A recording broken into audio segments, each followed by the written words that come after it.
thorn in the flesh, evidently to make him more humble. And I woke up this morning and could barely talk. So I've asked Siobhan what her name is so I can get a high sign. If you can't hear me, I need to know. Right? If it's got that raspy, masculine thing, then that works. It's a little tough to come after the FBI. But I thought he did great. Now, is he an agent, special agent, or very special agent? Yeah, I don't know. I think he's just special. I was hoping he'd stay so we could ask. Yeah. This is what we're going to go through today. Some things just aren't too practical. I don't know how many emails you get in a day, but could you look at the header of every single email? I just don't think that's possible. So we're going to play a game to figure out if we're being conned or if we've been compromised. And I think that'll help, because I need a way to cut through some of this stuff and figure that out. We'll go through some pieces, parts, and end up with a Q&A. Sound good? At any point, if you got a question, ask me. If you can't hear me, let me know. All right. I have clients from the tip of Florida to the northern part of Canada, all up and down the East Coast. So as I give you some stories today, there are real stories, and I hope have some applicability in your life and in your work. You don't try and figure out if somebody here in town and think poorly of them because they got snookered. It is astonishing to me that the FBI doesn't really know all that's going on. How many people have actually called the FBI? Right? 2, 3 people, tops. Nobody on my block's ever called the FBI. What's their phone number? So, I think the numbers are much worse than what he showed you. It's horrible. And I hear about it all the time. And for my customers, the biggest thing is their concern for their reputation. That they're going to get hacked, they're going to do something wrong, and they're going to lose their reputation. So let's see if we can avoid that. So I know a pastor who recently called the accounting people at his church and said, you know, I haven't been paid in 3.5 weeks. I'm just wondering if there's a problem. No, he's a nice guy. How do you fire a pastor? You just stop paying? That's what he was wondering. It turns out that the accounting clerk had received an email from him that said, I've changed banks. Send my paycheck here. Oops. There's a couple of ways that could have not happened. And our FBI friend talked about something. But I think our game is going to help her just a little bit. So for those of you who can't see, this is a chicken on a treadmill. And I actually have a client who sells chicken scales. This one's modified for public consumption. It's a chicken treadmill. Sally's been working for Bob about 7 years, hired right after Thanksgiving. She's an older woman. He trusts her. She brings stability to the organization. They get along great. She's a churchgoer. He's not. When Bob gets a little worked up, he tends to get a little colorful with his language. She shuts down, blushes, and just stares at him. He apologizes, they move on. It happens a lot. So Bob is constantly traveling across the world selling chicken treadmills. You can't make this up. You can't make this up. So the treadmills actually make the thighs of the chickens bigger, and his domain is thunderthighs.com. So Bob is actually sitting in an airport in Slovenia. And he emails Sally to say that he's closed a deal with John and she needs to wire some money. Sally's never heard of John. She's never heard of this fellow. She has no idea what's going on. So she writes back and says, what are you talking about? Who is this guy? And what are you buying? They go back and forth. And finally he says, I'm sitting in the airport. The plane's about to take off. I've got a board now. And he lets out with some profanity. Sally's not buying this until she got this email. I apologize for my language. Please get this done for me. So she did. And she wired $600,000 to the wiring instructions thing that she'd been sent. Bob got off the plane from Slovenia, called her up and said, Sally, I'm on my way back. And she said, great. I sent that wire, by the way. He said, what wire? To the $600,000 to John. He almost went off the road. I got a call from him about an hour later, and his voice was shaking, and this man thought he was going to be going out of business. How did this happen? That's the big question. How does this happen? This looks legitimate. So, was Sally conned, or was Bob compromised? Well, the answer here is it all does look good, and if we went and looked at the headers, we'd see that it does look good. Bob actually sent all these emails to Sally. But Bob's been compromised. Bob's been compromised actually 3 weeks earlier. And as the FBI friend said, it does take days, sometimes weeks, to figure out what happened. Bob uses the same password for his email that he uses everywhere. Sign 1, Thunder Thoughts, with a capital T. Somebody figured it out. So when they got in his email account, they just kept reading all his emails. After 2-3 weeks, they knew exactly how Bob and Sally got along and exactly what would close the deal. It's horrible. It's absolutely horrible. He got back some of the money, if not all of it, but that was just through a fluke. These are hard to figure out because they're legit. While he was sitting in the airport, which they knew because his calendar's in Office 365 as well, everything they were saying made perfect sense to Sally. Everybody get it? Yes. Okay. So let me introduce you to Bubba and Betty. They've been married for about 13 years, and they are one of the largest chicken sellers in the Midwest. And yes, they are a big fan of the chicken treadmill. But interestingly, Bubba figured out that if you put a strap on the chicken while he was on the treadmill, that it would cause the breasts of the chicken to become more plump and juicy. This, of course, is excellent if you're selling chickens. So Bubba decided to strike up a deal with Bob. Bob, I've got a strap that will make you rich and famous. Buy my straps, sell them with your chicken treadmills, and we'll both get rich. So,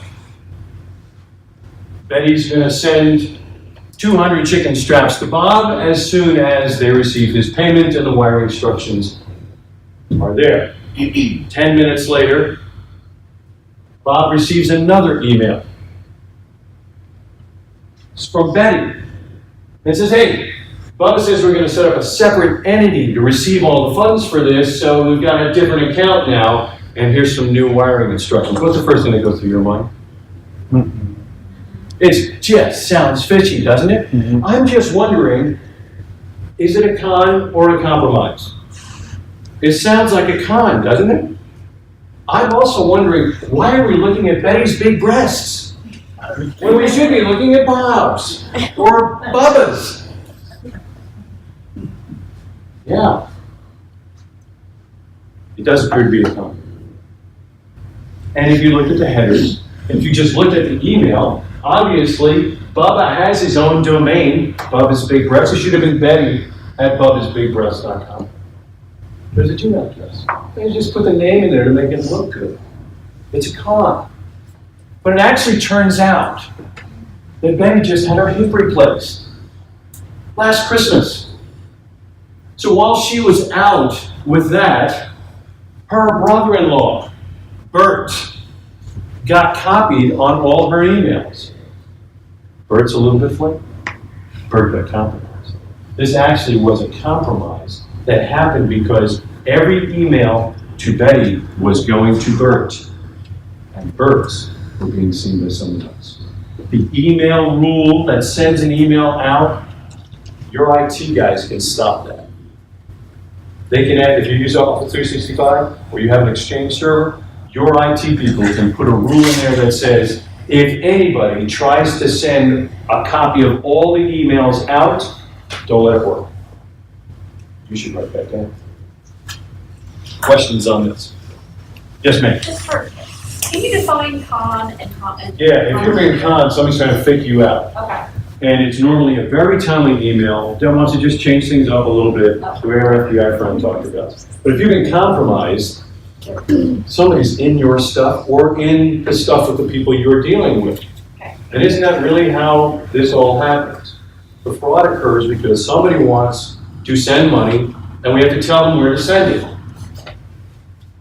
And if there's a man in the middle who's taking some and replacing it, then we've got a compromise situation. So my focus today is twofold. One, to help you recognize the cons without necessarily having to go to the header. And second, to make you understand that if you've been compromised, there's no time to lose. You need to get your IT people looking at that so that they can help you get uncompromised. Okay? And we're going to talk about ways to do that. Questions on this? I think it's easier to understand that than go to the header.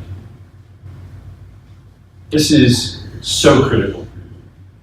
So Bob, Thunder Fox, Bob got compromised 3 weeks earlier. Are you? Are you compromised? How would you know? They need to know your password, right? So if you gave me your email address and your password, could I get into your account? Would you know? Probably not. This stops that. Multi-factor authentication, or 2FA, because you need 2 out of these 3 things, stops anybody from getting into your email account without you knowing. Here's how it works. You need something you know, like your password. You've got that. Something you have, like your mobile phone. I like that one, by the way. And then something you are, like your retina scan or your face when I get next to my Microsoft Surface, or my thumbprint when I'm here on my MacBook Pro. Right? So I need 2 out of 3 of these. Most common are the first 2. You know your password, and you got your phone. So we link your mobile phone to your email account. So if you put in the right credentials, your phone lights up with 2 buttons. A green one, that'll be the good one, and a red one, that'll be the bad one. So you put in your creds in whatever email client you're using, and as soon as you put in the correct credentials, your phone lights up. You hit approve, the green button, and you're in your mail. You don't have to do it every single time you can get it, so it only does it every few times. You're on a computer that's known, stuff like that, so it doesn't have to be a pain in the neck. But the way Microsoft Office 365 works, and it's free, buddy, it's free. Why haven't you not turned it on? It's free. When you turn it on, if you're going to use a web browser to get your mail, it'll check you every time. Because who knows if it's you or someone else. So here it is, it's 2 o'clock in the afternoon, and you're in Harris Teeter. You're in Publix. You got a day off. You're pushing the buggy, and your phone blips. Approve, deny. What do you do? Deny. What do you do after you hit deny? All of you. Call the IT guy! Yes! What just happened? You were almost hacked. Say again? We're almost hacked. You're not true. You are hacked. Oh. You're compromised. They know your password. If you didn't have 2FA, you wouldn't even know. There you are, pushing the buggy. I need milk. I need cucumber. And they're in your email. It happens. It happens more often than you can possibly imagine. This is free. Anybody back with USAA? Besides you, Mary. Okay, all the military people, right? Or former military. The USAA has been using two-factor authentication for my iPad and my phone app for years. You know, a little Face ID thing, and I move and I put my glasses on and try to take it out. I can't get in to see it unless it does two factors. What a pain in the neck if you lose your phone. Oh, man. An engineer come to my lab last week, and he needed a ladder. We're going to run some cabling for a client. The ladder is hanging in my garage above my car. Probably not the best place to put the ladder, especially with my car. It's kind of new. So I said, Anthony, hang on. I'll get the ladder.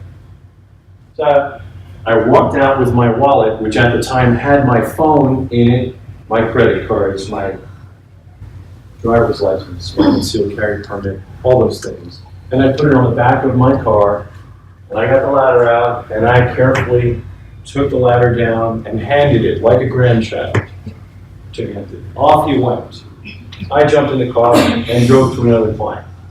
It was that day when it was pouring rain. And I visited the client, had a great time, forgot my water bottle, had to go back. It was a forgetful day, I think. And then I needed to get in to my email. I put in, where's my phone? For that matter, where's my wallet? On the street somewhere. My phone had probably been run over. So now, cancel the credit cards, get a replacement driver's license, get another concealed carry permit, oh my goodness. And then, get a new phone. And a new phone is what stopped anybody from getting into anything that I had.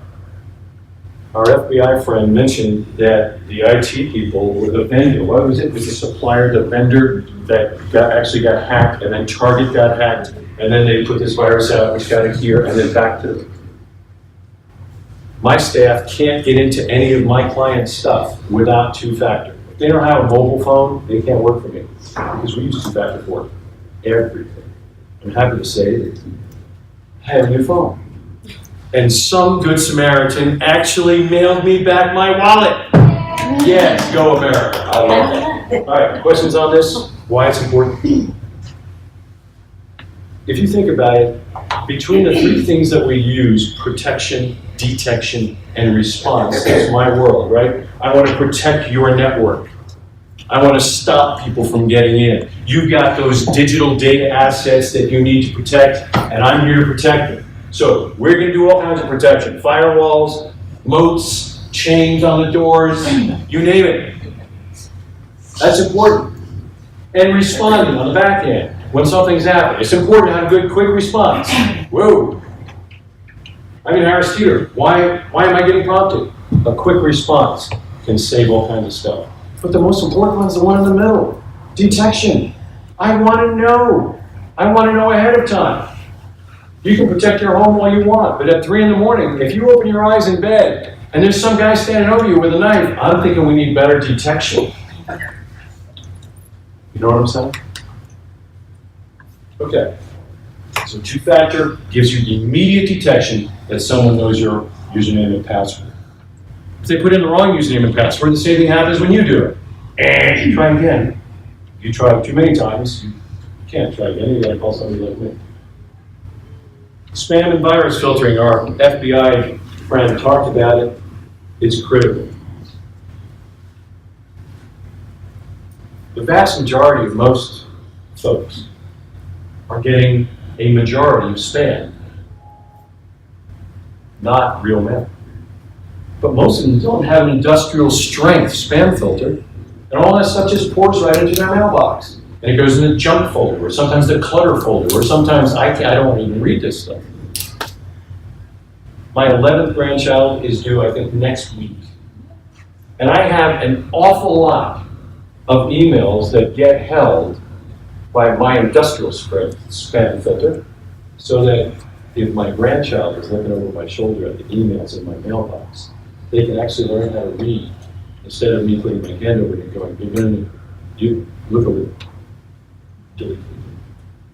Industrial strength is so important. There should be a quarantine. It should not come to your mailbox. It should be held somewhere. You get a little list. This is what we held yesterday. If there's anything here you need, hit the button and it gets put in your mailbox. That's so much better than having the virus show up. The FBI guy was right. Comes in via email. So the viruses can be stopped. Most of the spam can be stopped. And then, of course, here's the header. Now, we may have a different take on this, but I think if you want to read the header, it's like looking at the Matrix. It really is. It's horrible. Use a Mac or use a PC? Mac. Use a Mac. You're using Outlook on the Mac. Yeah. You're using the Mail app. Yeah. Yes. You might want to try the Outlook app. The first Outlook 2016 that came out was for the Mac. Microsoft has completely embraced the Mac community. Why do you think it's Windows 10 and not Windows 9? Because we're on OS 10 on the Mac. Need a little parity here. Give us a chance, that kind of thing. If you're on Outlook for a Mac, you right-click on any email message and choose View Source. You're looking at the header. Opens up a little text. If you're on a PC, you should be able to do right-click and view headers, I think is what it is. You can Google it. For every email that you get, you need to be able to play the game. You need to be able to tell if you're being conned or there might be a compromise. At least do that. Here's something you didn't hear earlier. If you want to look at the headers and you think it looks like this, which it does, and you want to send it to me, you can't. If you forward the email to your IT folks, they're going to be reading your header, not the header you wanted it to read, because it puts another header on it. So you can't forward it. You have to call your IT people, if you don't know how to do it, and say, I think this is bad. Can you help me read it? And they'll walk you exactly through it. You copy the headers, send them the headers, not the email, and they'll walk you through it. Okay? Does that make sense? Questions on that? Can you still hear me? Yeah. Chiffon. Chiffon. Yeah. All right. If you want to go and look at the header, those are the three things I look for. Return path is critical. .co.in, I think that's Indian. And our company's growing, but I don't think we're doing anything in India yet. The envelope from, and then the accent. It should all match, but it doesn't. I know it doesn't. Some of you people get emails to, let's say, orders, whatever your domain is. But you don't reply from orders. So there is a mismatch in yours by design. So you can't just say, well, they don't match, it's got to be bad. Not necessarily. It really does take a professional. And until you find one else stands in. All right. If you want to beat the con, I'm reminded of a gentleman who owns a company. And he called me up and he said, Joseph, I messed up. I said, Bill, what'd you do? I clicked on the link. What link? The link in the email. What link in what email? The one from UPS. I said, you did it. You fell for the UPS gang? And he said, yeah. When I thought I was waiting for a package. Wait. You thought you were waiting for a package? Are you waiting for a package? Well, no, but I didn't want to miss it anyway. No, it gets better. Bill, I thought you had an exclusive contract with FedEx. We do. So you don't use UPS. It happens. How can you avoid the con? Well, if you hit reply and it's a con that came in and you reply, you're helpful. But if you forward, always, in the case of a wire transfer or something important like that, if you forward the email that you received back to the person who presumably sent it, then it's getting their address from your address book not from whatever's in the email. Does that make sense? Yes. You hit reply, it's going to him. I don't even know you. But I want it to go to you. So it looked like it came from you, so I'm going to forward it to you. Okay? That's a pain in the neck. I get it. But you won't get caught. Or if they have a rule that says every email to her or someone else. Then that's their problem because they've been compromised. But what's the most important? Protect, detect, respond. Detect. So I get this fake email. I forward it back to her. She looks at it and goes, I didn't send this. Bing. The con stops. If she's compromised, now she knows she's compromised. Make sense? It's hard. I get it. You don't have to do it all the time, but it does help. It'll stop the time. Use a telephone. I know a lot of attorney firms now that are putting it big bold letters at the bottom of their email. Hey, before you send your money, pick up the phone and call us. Let's confirm that stuff by phone. It's a great idea. Joseph, along those lines, so just a quick anecdote.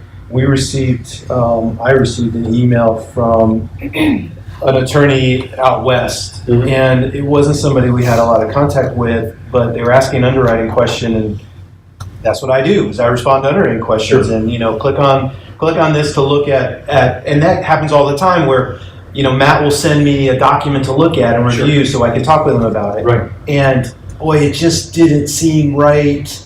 We don't deal with these folks a whole lot. Spidey senses. So we called them. I actually called the office, and she said, "You're calling about the email. We didn't send it."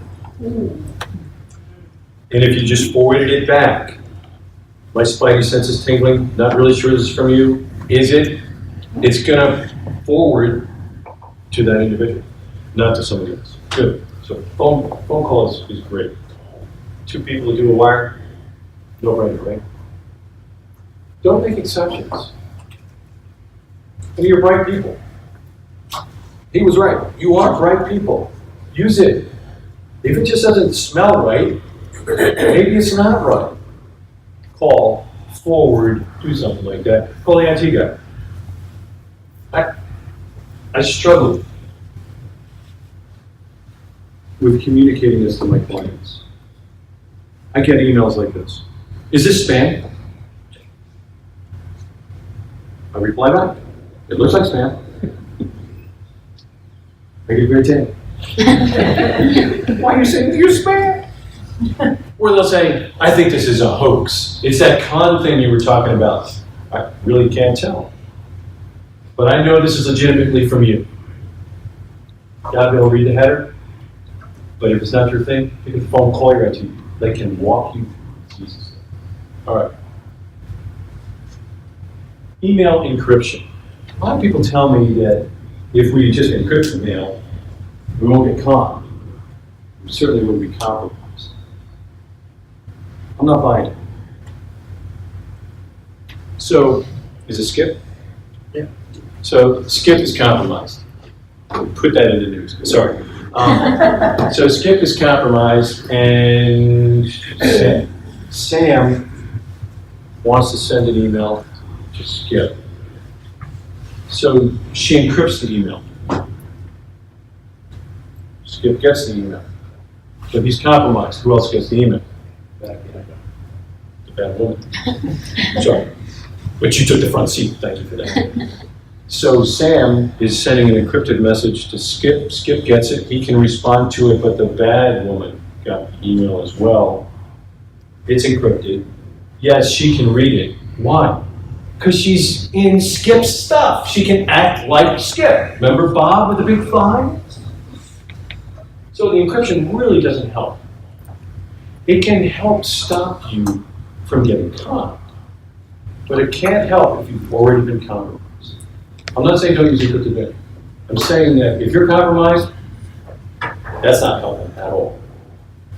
There's two kinds, really. End-to-end encryption means the server says, I got to send this encrypted from one end to the other, and it gets to the other end, and it was an encrypted connection the whole way, and we know that it got to the person it was supposed to get to. Message-based encryption is much easier. Just the message itself is encrypted. So we can just send it normal channels. Does everybody know that an email, a normal email, should be treated like a postcard? How many's got a postcard? At any time in your life? 100%, right? 100%, right? Okay. So you get a postcard. Who's read the postcard when you pull it out of your mailbox? For sure, the mailman, but the postal carrier, right? Absolutely. And I think the lady next door, I think she opened my mailbox. Postcards and emails, virtually the same thing. It just gets there faster. I'm convinced that my postal carrier works on a weight base. Until it's, it weighs enough, he's not going to bring it. So message-based is easy. This stuff should only cost between $2 and $10 a pop, and anybody can send encrypted email. Here is Outlook using Office 365, and if you click on the options menu option at the top, there's an encrypt button right there. Couldn't be simple. You hit encrypt, and it will encrypt it. The person at the other end gets it, they've got two choices if you send it this way. They either have to log in with a Microsoft account, and it doesn't matter if it's 365, it could be Outlook.com, it could be anything that Microsoft knows it can authenticate with, or they get an option to have a 10-digit code emailed to the same address. So they get the 10-digit code, put it in, and they're reading it right there in the browser. If they're in Outlook, it shows up in Outlook. The little yellow bar at the top says, this message is encrypted. You can't take the encryption off. You can't really do anything to this message other than give a reply. Remember, not going to necessarily help you with the con. Good?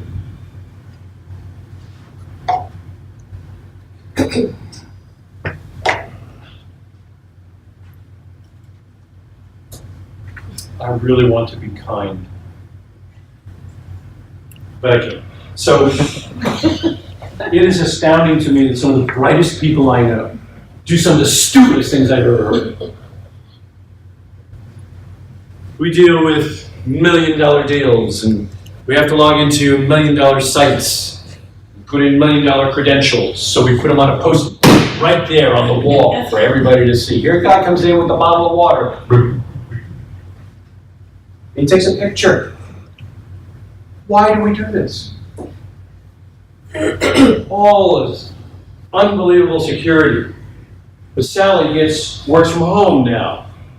Sally's got a 14-year-old daughter. The 14-year-old daughter happens to be dating an 18-year-old moron, a degenerate. And she's got little passwords on the Post-it note on her computer at home. If you use a password manager, you get many benefits. First off, it's pretty inexpensive. You can get it just for you, or you can get it for a whole team. We use 1Password. It's just an example. There's LastPass, 1Password, and just search that on the internet. But it gives you the opportunity to consolidate all your passwords in one place. And in this case, with 1Password, you have 1Password. I think that's cute, the way they came up with that. So you put in 1Password and it unlocks the whole thing. So when I open a browser and I go to a certain site, it prompts for my credentials. I put my cursor in the credentials spot, and the thing automatically pops up and asks me, do you want to put the creds in for this? Yup. That's cool. No more posting. Secondly, it'll generate complex passwords for you. So the gobbledygook that's this long, that's god-awful, can't be spelled or memorized. It'll create that automatically. But I never have to know what it is. It's in the password manager. It puts it in for me. It works on my phone, it works on my Mac, it works on my PC. It works on my iPad. It works on my wife's iPad. It can clean up password issues. For example, 1Password told me that my MyHeritage account had been compromised. The MyHeritage thing, my brother sent me a DNA thing. He said, hey, let's figure out if we're really brothers. And it turns out we are, which is great. So the MyHeritage account, the whole site had been hacked.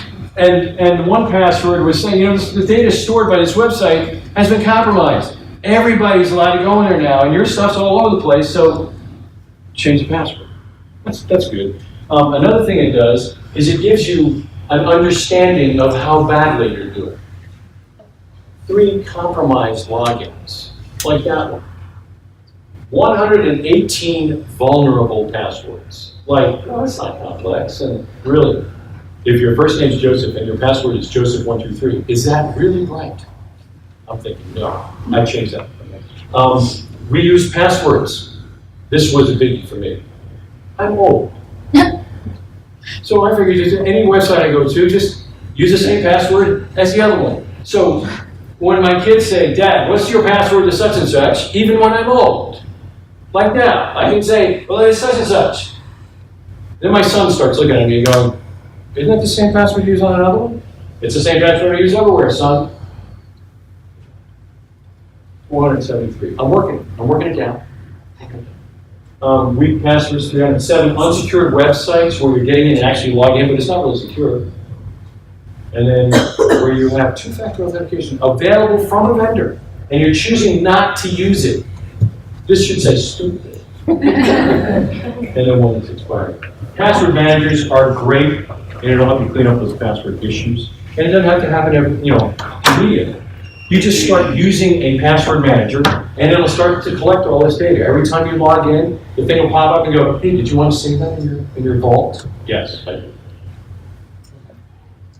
We use, this is, I would say it's made but it is something value to make a point. We use 1Password in our company, and we have a client vault. So all of our clients' passwords, like the scanner. How do we get into the scanner?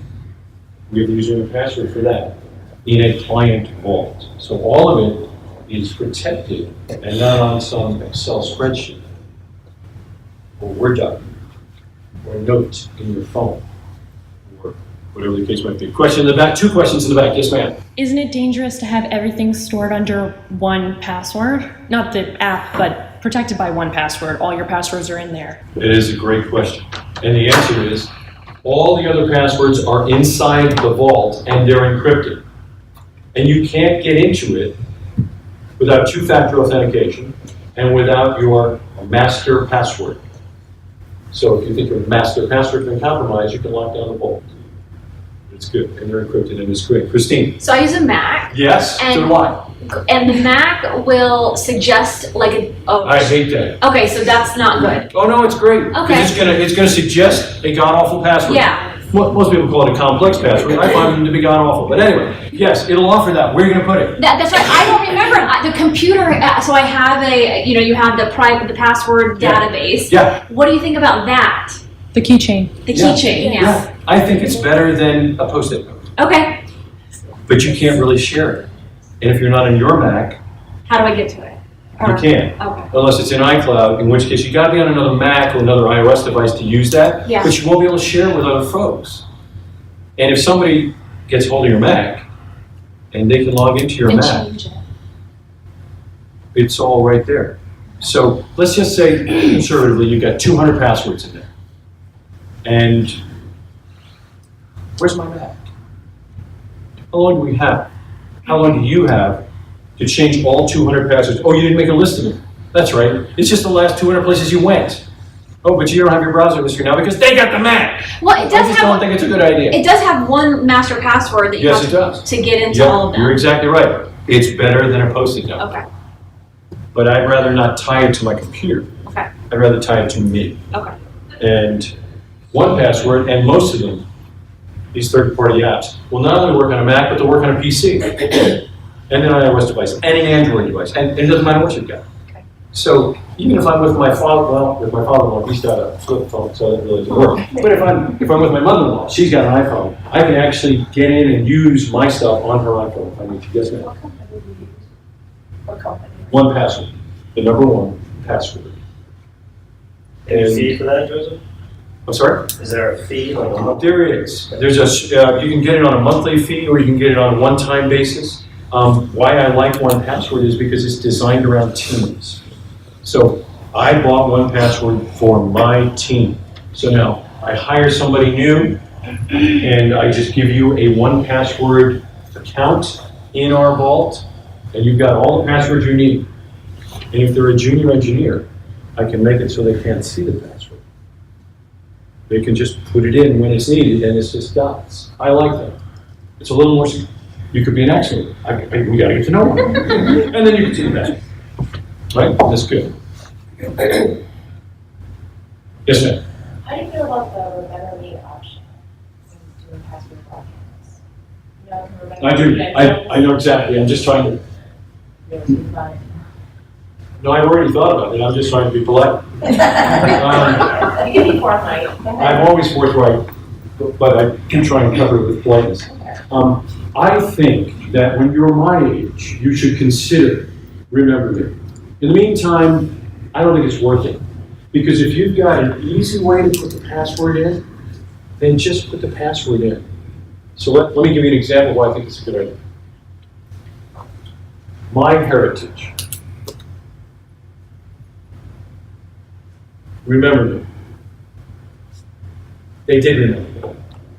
And then they told me because they got hacked. But if I did not ask them to remember me, then I'm the only one who's got the credits. Same thing with the credit card.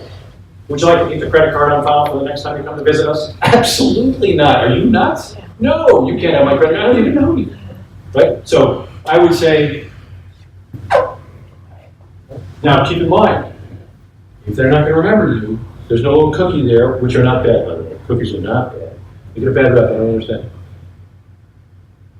If you say, don't remember me, then they won't.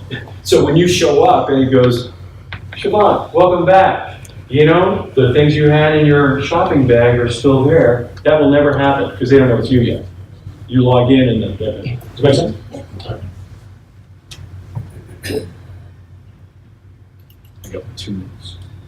So on time. Okay, best practices. If you forget everything I said, this would be a good one to remember. Understanding email scams so that you can have a good sense of whether you're being conned or whether there might be a compromise. You thought the second one with the breast stuff was a con. It was. What you didn't ask yourself was, I see that this is a con. How did she know that we had just gotten wiring instructions? How did she know we were buying those straps? That's compromised. The only way they can know that is standing behind Bob's computer, which he doesn't let happen anymore, where he's been copied. Firewall, antivirus, spam filter, all that kind of stuff. You need to protect yourselves. The weakest link in any office is you. It's people. You get busy. Hundreds of emails. You've got a quota, you've got to do your thing, you've got to be productive, and you're moving at light speed, and people love you for it. And yet, that's what's going on. So try and stop as much as possible from getting in. Ask your IT providers, do we have an industrial strength firewall? Or is it just a router you got for $50 over at Best Buy? Do we have antivirus, not only at the wall protecting everybody, but also on the workstations? Spam virus filter. Are we stopping that stuff from even coming in? And our FBI friend said to consider doing the Windows updates, as well as the Mac updates. Your IT provider can have those happen automatically. Because there's a universal constant in the United States of America. When you open your Windows computer and it says, Windows updates have been downloaded, would you like to install them now? Everyone in the country says, no. It's a constant. Everybody says no. Nobody says, yeah, I'm gonna go get coffee. No, because you just got the coffee, you just got back. Everybody says no, that's a bad thing. We do vulnerability scans for some of our high-end insurance and wealth management clients, and they're required to have a scan at least once a year. I've got one of them that has to have it every quarter. The first time I ran it, I'm looking through the PDF that it generated, and it's like Adobe, not Flash. Adobe was hacked. That's the first hack I was ever hacked on. My Adobe account was given to the hackers, so they knew that username and password, which was the password I used on every other website. So I was busy with it. So Adobe has an update. Those updates need to be done as well. Mac updates, Windows updates, those all need to be done. Okay. I didn't mention on the last one, have I been pwned? Did you see that? Can I back? See if I can back this. Yeah. That's not hollow. Although it looks like that. It's have I been pwned.com. If you go there, it'll do the lookup, just like the MX Toolbox thing that he showed you, the FBI man showed you. That one's cool, because it'll say, these companies were all hacked, and your stuff was definitely in there because we found you in there. All you do is put in your email address. He goes, whoa, Joseph, yeah, you're a host. Have I been pwned.com.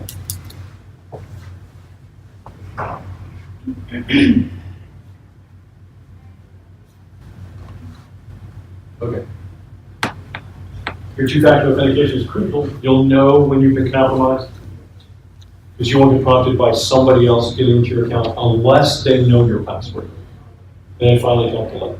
You have to call the IT people and get them involved. Yes, sir.